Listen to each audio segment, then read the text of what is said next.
Alright, what's going on today, YouTube? Welcome back to your favorite cyclist YouTube channel. This week we're talking about rim brakes. But before we get into today's video, if you're new to my channel, make sure you head down below, hit that subscribe button for me. If you already are subscribed, make sure you hit that bell icon right next to that. That way you get notified every time I upload. That way you don't miss any of this awesome cycling content we got on this channel. So like I said, today we're talking about rim brakes, and in specific, what to do when you're having problems with your rim brakes not functioning like they should. So a lot of bikes have come with rim brakes, and if you look at my last video, you'll see that there are some problems with rim brakes and why a lot of companies and people went away from rim brakes onto disc brakes. And today we're going to talk about some of the problems you'll run into, why your rim brakes aren't functioning like they should. So one of the biggest complaints people have about rim brakes is just the stopping power isn't quite there. And there's a lot of reasons that may be the case. I'll say that a lot of bikes that came with rim brakes are getting kind of old now, and most of the people have done little to no maintenance on their rim brakes at all. If you maintain your rim brakes properly, they're going to have good stopping power for pretty much the life of the bike. They're going to do great as long as you do proper maintenance. So what do I mean by proper maintenance? So number one, of course, is going to make sure your cable is actually in good shape. It's not all rusted up, it's not corroded inside the housing, and that's able to pull nice and freely and feel nice and smooth. If it doesn't feel smooth, you probably have something going on in the cable from the lever to the brake itself. Whether that's in the housing, whether that's in the little noodle near the end, whatever that may be, you're probably having some sort of problem in the cable housing. So best thing there is go ahead and replace your cable housing and your brake cable. Sometimes you get away with just the brake cable, but I always recommend replacing both at the same time. So you replace both of those. That should make it feel a lot smoother than it was. So that gets rid of the problem of it not actuating smoothly and it sticking and all that. So that's kind of that problem solved with rim brakes. The other thing for rim brake maintenance is going to be the pads on your rim brakes. Now, like I said, most people have had these bikes for a long time. They've been in different conditions, and that rubber material in the pads, guess what? It gets hard and no longer stops. And that's kind of one of the problems. It either gets hard or it gets glazed over. Either one of those is going to provide inadequate braking either way. In general, you want the material on your pads to be relatively soft. You want it to be able to push your fingernail into it and leave a tiny little mark in the brake pad.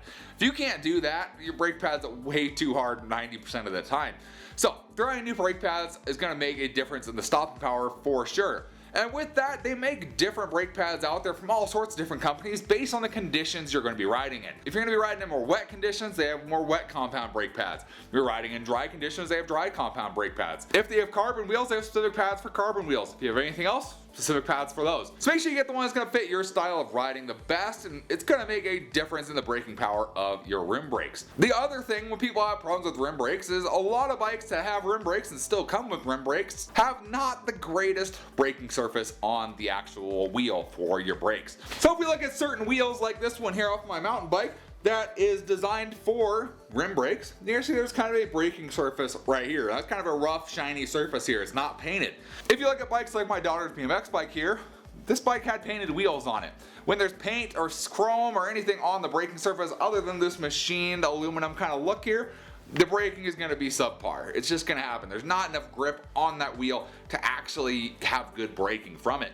So what you can do is you can go ahead, it's not going to look the prettiest, but it's going to make your brakes more functional. You can go ahead and you can kind of see what I did to her wheel here. You get like a 60 grit sandpaper, and you're going to go ahead and sand that braking surface all along the edge of the wheel, all the way around on both sides.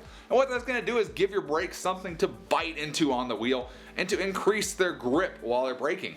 Otherwise, they're just going to slip around the wheel. And that's something we noticed on this BMX bike for my daughter was the brakes just slipped. Even though we have a really high quality brake on here, because that braking surface, they just didn't work that great. Because the pad would just slip on that painted surface of the wheel.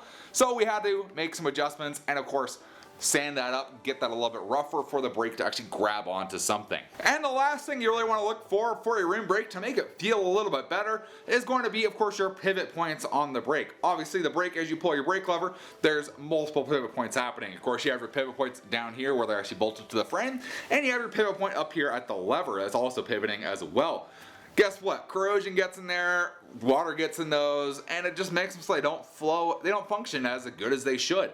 So you want to make sure you lubricate those. So in my case, generally about the time I go to lube up my chain, I get my tri-flow or multi-use oil, and I'm just going to put a little drop on the springs on the rear brakes and on the little spring up on the lever, and make sure those are nice and lubricated up. That makes your brakes feel nice and smooth. Another thing you can do is actually remove your brake arm. So undo this 5mm bolt right up at the top and take the brake arm off of the frame, and you'll see there's a metal post under there. And that metal post does okay when it's brand new.